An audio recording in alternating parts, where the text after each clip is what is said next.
Assalamualaikum and hi semua, welcome back to my channel. So, hari ni saya nak buat sedikit review pendek saja tentang buku yang baru saya baca yang berjudul How Are You, yang ditulis oleh Aiman Azlan dan juga Aiman Amri. Diterbitkan oleh Iman Publication. Buku ni mengandungi hanya sebanyak 190 muka surat dan yes, buku ni adalah non-fiction. How are you?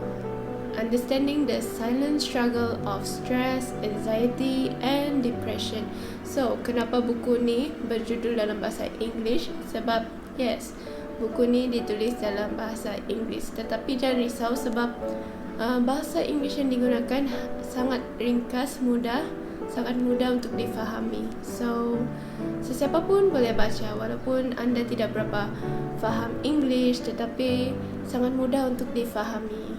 Penulis dapat menyampaikan maksud-maksud, definisi, punca dan juga simptom-simptom stres, anxiety, depression dengan sangat mudah untuk difahami, ringkas dan juga padat. Walaupun hanya mengandungi 190 muka surat, tetapi penulis dapat menyelitkan banyak maklumat yang sangat penting dan juga sangat ringkas untuk difahami. Dan apa yang menarik dengan buku ni adalah kerana penulis ada menyelitkan beberapa analogi untuk setiap topik yang dibincangkan. Contohnya dalam topik stres, penulis ada menyelitkan teori, contohnya The Glass Theory tentang perbezaan saiz gelas yang juga disamakan dengan minda manusia. Lain-lain individu mempunyai gelas yang berlainan saiz. Contohnya seseorang mempunyai gelas saiz yang lebih kecil dan seseorang mempunyai saiz gelas yang lebih besar. So, itu menjelaskan kenapa seseorang dapat mengendalikan stres dengan lebih baik berbanding individu yang lain kerana mempunyai gelas saiz yang berbeza. So, saya rasa penulis lebih menekankan, lebih banyak menfokuskan terhadap topik depression kerana topik depression adalah topik yang sangat berat untuk dibahaskan dan sangat penting terhadap isu kesihatan mental seseorang. So, dalam topik depression, penulis ada menyelitkan tentang punca-punca depression, simptom, jenis-jenis depression dan juga mitos-mitos yang selalu dikaitkan dengan depression. Selain itu, cara untuk mengatasi depression dan banyak lagi.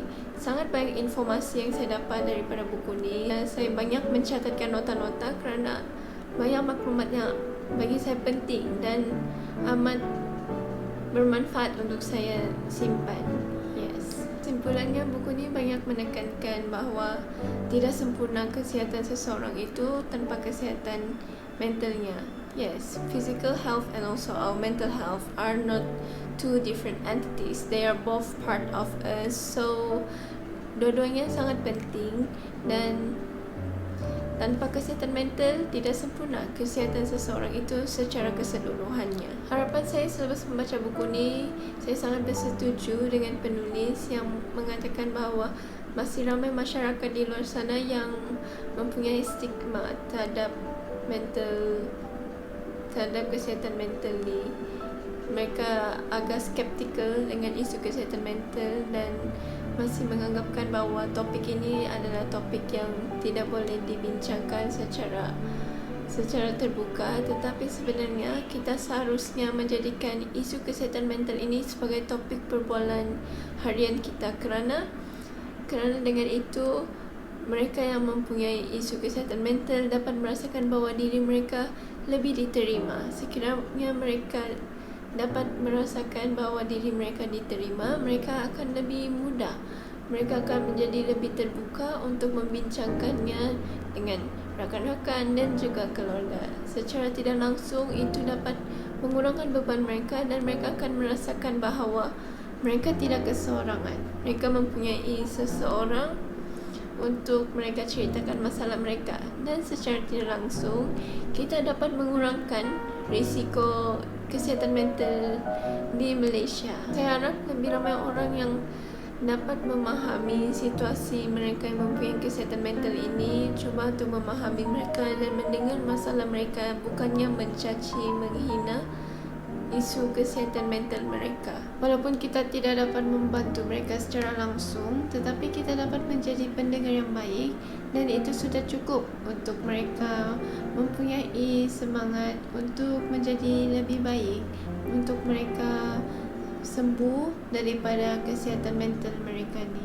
Kerana kesihatan mental ni bukan sesuatu yang mudah, kerana ia merupakan satu proses, dan salah satu ciri-ciri, salah satu syarat untuk mereka sembuh selain medication dan juga psikoterapi, ketiga, mereka memerlukan support, mereka memerlukan sokongan moral daripada kalangan kita yang lain ini. Mereka memerlukan sokongan support terutama daripada orang-orang terdekat seperti kawan, rakan-rakan dan juga family sendiri.